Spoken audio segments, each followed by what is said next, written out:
بسم اللہ الرحمن الرحیم۔ السلام علیکم دوستو، آپ دیکھ رہے ہیں سنو حقیقت۔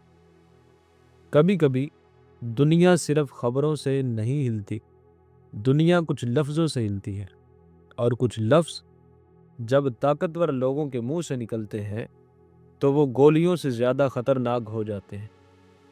وائٹ ہاؤس کے باہر چند دن پہلے جو ہوا وہ بظاہر ایک فیرنگ کا واقعہ تھا۔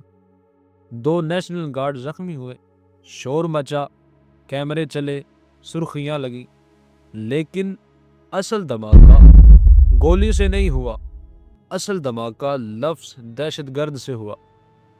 مشتبہ شخص افغانستان سے آیا تھا اور اچانک پوری کہانی کا رنگ بدل دیا گیا۔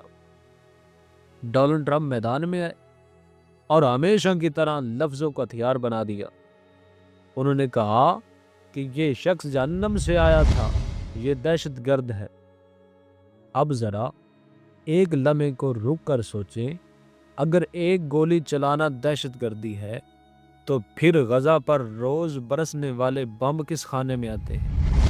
اگر 2 آدمیوں کے زخمی ہونے پر دنیا چیخ اٹھتی ہے تو پھر فلسطین کے ہزاروں بچوں کی لاشیں کس گنتی میں آتی ہیں؟ کیا درد کا کوئی پاس ورڈ ہوتا ہے؟ کیا لاشوں کا بھی کوئی مذہب ہوتا ہے؟ یا بس طاقتور کے قریب مرنے والوں کی قیمت زیادہ ہوتی ہے؟ ٹرمپ صاحب بہت ناراض ہیں، لیکن ان کی ناراضی صرف اپنی سرحدوں تک محدود ہے۔ وہ امریکی دیوار کے پار دیکھنے کی تکلیف نہیں کرتے۔ کیا یہ وہی دیوار ہے جو میکسیکو کی سرحد پر کھڑی کی گئی تھی؟ اور کیا یہی دیوار آج انسانیت اور مفاد کے درمیان بھی کھڑی ہو چکی ہے؟ اگر سچ بولا جائے تو ٹرمپ دہشت گردی سے کم اور مسلمانوں سے زیادہ ناراض نظر آتے ہیں۔ اور مسئلہ یہ نہیں کہ وہ مسلمان ہیں، مسئلہ یہ ہے کہ وہ ووٹ چاہتے ہیں، خوف بیچ کر، نفرت بیچ کر، اور ایک خیالی دشمن کھڑا کر کے۔ یہ پولیٹکس ہے، اور بدقسمتی سے یہی آج کا کاروبار بھی ہے۔ اب چلتے ہیں فلسطین کی طرف، وہ جگہ جسے دنیا نے نقشے سے بھی مٹانے کی کوشش کی، اور انسانیت سے بھی۔ 1948 سے لے کر آج تک فلسطین ایک زخم ہے جو مسلسل رس رہا ہے۔ زمینیں چھین لی گئیں، گھروں پر بستیاں بنا دی گئیں، بچوں کو دہشت گرد کہا گیا اور قاتلوں کو دفاع کا لقب دے دیا گیا۔ جب اسرائیلی بم گرتا ہے تو اسے سیلف ڈیفنس کہا جاتا ہے، اور جب کوئی فلسطینی پتھر اٹھاتا ہے تو اسے ٹیررزم کا نام دے دیا جاتا ہے۔ یہ کون سا انصاف ہے؟ یہ کون سا قانون ہے؟ اور یہ کیسی دنیا ہے؟ یہ بات صاف سمجھ لو، ہم کسی مذہب کی بات نہیں کر رہے، ہم کسی عام یہودی کی بات نہیں کر رہے، ہم بات کر رہے ہیں اسرائیلی حکومت اور اس کی فوجی پالیسیوں کی۔ کیونکہ حکومت اگر ظلم کرے تو تنقید جرم نہیں ہوتی، وہ تاریخ لکھی جاتی ہے، اور تاریخ ایک دن سوال ضرور کرتی ہے۔ اب آئیے افغانستان کی طرف۔ 40 سال جنگ نے ایک نسل نہیں کئی نسلیں جلا ڈالی۔ سوویت آئے، امریکہ آیا، طالبان آئے، ڈرون آئے، بم آئے، لاشیں آئیں، لیکن امن کبھی نہیں آیا۔ افغان بچہ جب آنکھ کھولتا ہے تو سب سے پہلا کھلونا وہ بندوق دیکھتا ہے۔ اسے سکول نہیں خندق ملتی ہے، اسے کتاب نہیں راکھ ملتی ہے۔ اب ایسے ماحول سے اگر کوئی شخص ٹوٹ جائے تو حیرت کیسی؟ یہ مذہب نہیں، یہ درد ہے، یہ نفسیاتی تباہی ہے۔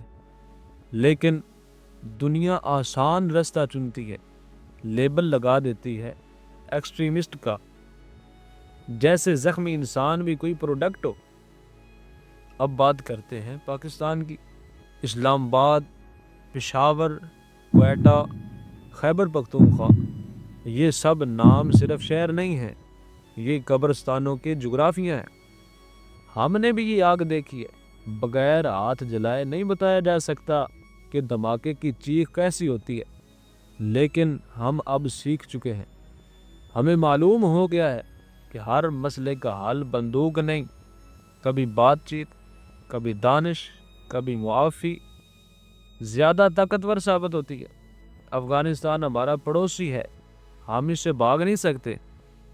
ہم یا تو نفرت کا دروازہ کھلا رکھیں گے یا سمجھداری کا، اور جو ملک اپنے ہمسائے سے امن نہیں رکھتا تو وہ تاریخ میں کبھی عظیم نہیں بن سکتا۔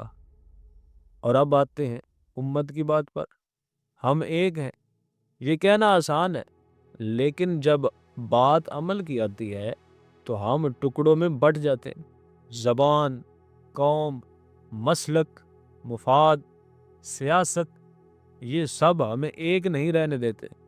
اور جو قوم خود سے نہ جڑ سکے وہ کبھی دنیا سے ٹکر نہیں لے سکتی۔ آج مسلمانوں کا دشمن کسی ایک ملک سے نہیں ہے، آج مسلمانوں کا دشمن اپنی ہی کمزوری کی وجہ سے ہے، اپنی ہی جہالت کی وجہ سے ہے، اپنی خاموشی کی وجہ اور اپنے بٹے ہونے کی وجہ سے ہے۔ اب سوال یہ ہے، آگے کیا ہو سکتا ہے؟ اگر دنیا نے اب بھی آنکھ نہ کھولی، اگر طاقت کو ہی سچ سمجھا گیا، اگر میڈیا صرف ایک طرف کی لاشیں دکھاتا رہا، تو کل کی خبر اور بھی خوفناک ہوگی کہ اگر انسان تھوڑی سی بھی انسانیت بچا لے تو امن آج بھی ممکن ہے۔ لیکن کیا دنیا سچ سننے کا حوصلہ رکھتی ہے یا وہ صرف تماشا دیکھنا چاہتی ہے؟ اگر نفرت کو طاقت سمجھا جاتا رہا تو ایک دن یہ نفرت سب کو جلا ڈالے گی، بغیر مذہب دیکھے، بغیر پاسورڈ دیکھے۔ دنیا میں گولیاں کم ہیں لیکن بہانے بہت زیادہ ہو چکے ہیں۔ اب فیصلہ انسان کے ہاتھ میں ہے، امن یا آگ، انصاف یا انتقام، حکمت یا ہلاکت۔